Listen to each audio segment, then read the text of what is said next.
नमस्कार दोस्तों, आप देख रहे हैं खबर एचपी और आइए वक्त हो गया हिमाचल प्रदेश के ताज़ा और बड़ी खबरों को जानने का। बताएंगे सभी खबरें एक एक करके एवं विस्तार से। उससे पहले आप हिमाचल प्रदेश के किस जिले से न्यूज को देख रहे हैं कमेंट बॉक्स में कमेंट करें। साथ ही सभी खबरों से अपडेट रहने के लिए चैनल को भी सब्सक्राइब करें और बेल आइकन को जरूर दबाएं। तो दोस्तों चलिए शुरू करते हैं आज की पहली बड़ी खबरें।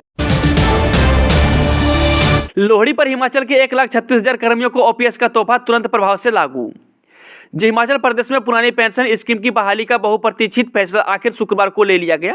वहीं मुख्यमंत्री सुखविंदर सिंह सुक्खू के नेतृत्व वाली नई सरकार की पहली कैबिनेट बैठक में इसे मंजूरी दी गई, जिसके तुरंत बाद इस निर्णय को लागू कर दिया गया। वहीं आपको बता दें कि प्रदेश में 1,36,000 कर्मियों को लोहड़ी पर्व पर यह तोहफा मिला है। इसकी अधिसूचना जल्द होगी। ओपीएस 2003 में बंद हुई थी। वहीं सचिवालय में हुई कैबिनेट बैठक में इस फैसले को लेने के बाद मुख्यमंत्री ने राज्य अतिथि गिरी पीटरहॉफ में पत्रकार वार्ता की। उन्होंने कहा कि कांग्रेस ने चुनाव से पहले किया वादा निभाया है। यह कांग्रेस के प्रतिज्ञा पत्र की पहली गारंटी थी। वहीं सुक्खू ने कहा कि छत्तीसगढ़ के फार्मूले के आधार बनाकर हिमाचल प्रदेश में अपना फार्मूला तैयार कर इसे लागू किया है। वहीं ओपीएस का मुद्दे कांग्रेस को सत्ता दिलाने का एक बड़ा हथियार रहा है। सीएम सुखविंदर सिंह सुक्खू 30-31 जनवरी को करेंगे विधायक प्राथमिकता बैठक। इन मुद्दों पर होगी चर्चा। हिमाचल प्रदेश के मुख्यमंत्री सुखविंदर सिंह सुक्खू 30 और 31 जनवरी को राज्य में साल 2023-24 के सालाना बजट में अपनी प्राथमिकताओं को तय करने के लिए विधायकों के साथ बैठक की अध्यक्षता करेंगे। वहीं 30 जनवरी को चंबा, शिमला और लाहौल स्पीति जिले के विधायकों की बैठक सुबह 10:30 बजे से दोपहर 1:30 बजे तक होगी। वहीं ऊना, हमीरपुर, कुल्लू और सिरमौर जिले के विधायकों की बैठक दोपहर 2 बजे से शाम 5 बजे तक होगी। बेटी के जन्म पर 10,000 रुपये देती है सरकार, बस करना होगा ये काम। देश में बेटियों की शिक्षा को बढ़ावा देने के लिए सरकार अलग अलग योजनाओं के जरिए बेटियों को आगे बढ़ाने की कोशिश कर रही है। कहा जाता है कि अगर बेटी पढ़ी लिखी होगी तो समाज पढ़ा लिखा होगा। वहीं बेटियों को आगे बढ़ाने के लिए हिमाचल प्रदेश सरकार ने बेटी है अनमोल योजना की शुरुआत की है। हिमाचल प्रदेश की गरीब परिवार से संबंध रखने वाली बेटियों को प्रदेश सरकार सहारा दे रही है।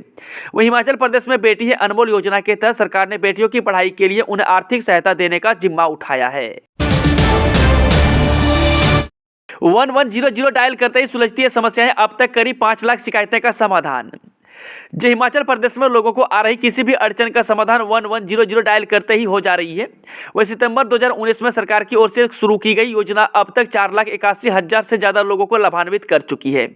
पूर्व सीएम जयराम ठाकुर के नेतृत्व वाली तत्कालीन बीजेपी सरकार ने मुख्यमंत्री सेवा संकल्प हेल्पलाइन की शुरुआत की थी।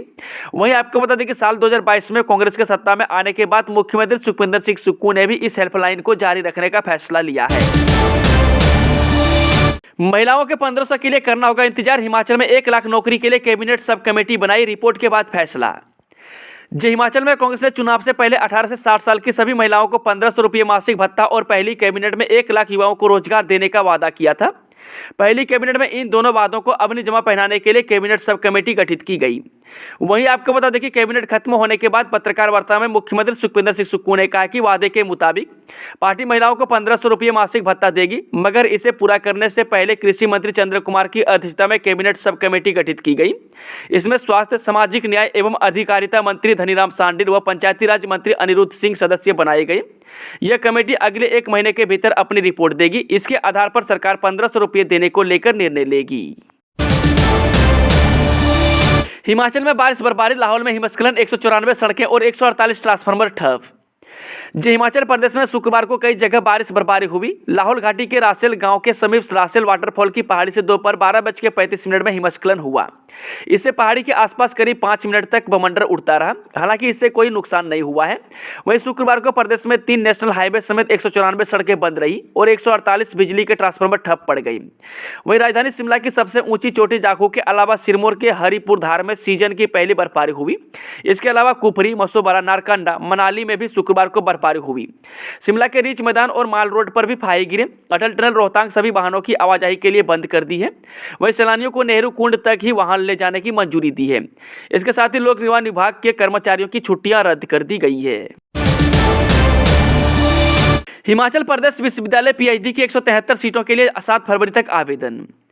हिमाचल प्रदेश विश्वविद्यालय के लिए विभिन्न विभागों में सत्र 2022-23 के लिए प्रवेश परीक्षा के आधार पर 173 पीएचडी की सीटों पर प्रवेश दिया जाएगा।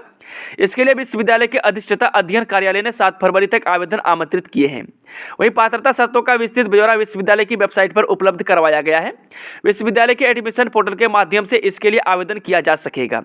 वहीं पीएचडी में प्रवेश की तय की गई प्रक्रिया में प्रवेश परीक्षा 80 अंक की होगी, जबकि 20 अंक तय नियमों के अनुसार प्राथमिकता दी जाएगी। इनमें UGC net GATE valid score प्राप्त अभ्यर्थियों को 20 अंक, एसएलईटी क्वालिफाई अभ्यर्थियों को प्रवेश परीक्षा में 15 अंक, एचबीयू से एमफिल, एलएलएम और एमटेक डिग्री प्राप्त अभ्यर्थियों को 10 अंक मिलेंगी। 18 जनवरी को हिमाचल के इंदौरा पहुंचेगी राहुल गांधी की भारत जोड़ो यात्रा। जय प्रदेश कांग्रेस महासचिव अमित पाल सिंह ने बताया कि पहले तय कार्यक्रम के अनुसार भारत जोड़ो यात्रा 19 जनवरी को इंदौरा से पठानकोट को रवाना होनी थी, लेकिन अब यह यात्रा 18 जनवरी को इंदौरा से पठानकोट होते हुए जम्मू कश्मीर जाएगी।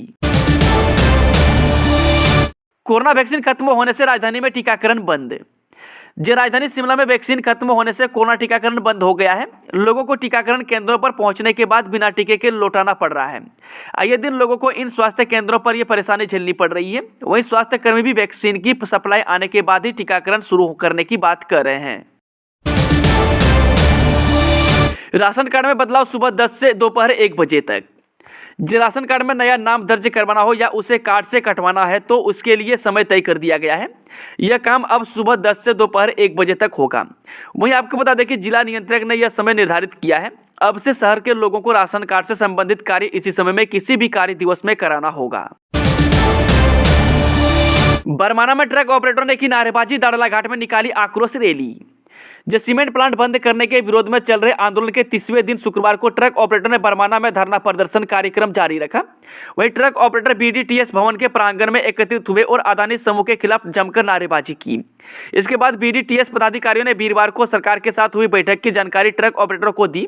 सभा के अध्यक्ष लेखराम वर्मा, सदस्य ध्यान सिंह ठाकुर, पूर्व महासचिव शेमशेर सिंह गौतम ने ट्रक ऑपरेटरों को बताया कि 2 या 3 दिन में सकारात्मक हल आ सकता है।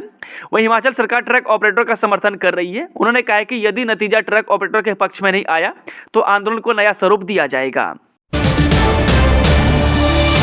हिमाचल रणजी टीम के तेज गेंदबाज सिद्धार्थ का अचानक स्वास्थ्य बिगड़ने से निधन।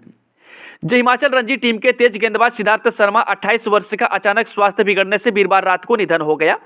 गुजरात के बड़ौदा स्थित एक अस्पताल में युवा क्रिकेटर ने अंतिम सांस ली। वहीं शुक्रवार को शव बड़ौदा से एयरलिफ्ट कर चंडीगढ़ लाया गया। यहां से पैतृक गांव ऊना जिले के सब देहड़ा में शव पहुंचाकर दोपहर बाद 2 बजे विभोर साहिब में अंतिम संस्कार किया गया। बताया जा रहा है कि सिद्धार्थ की किडनी व अन्य अंगों ने काम करना बंद कर दिया था।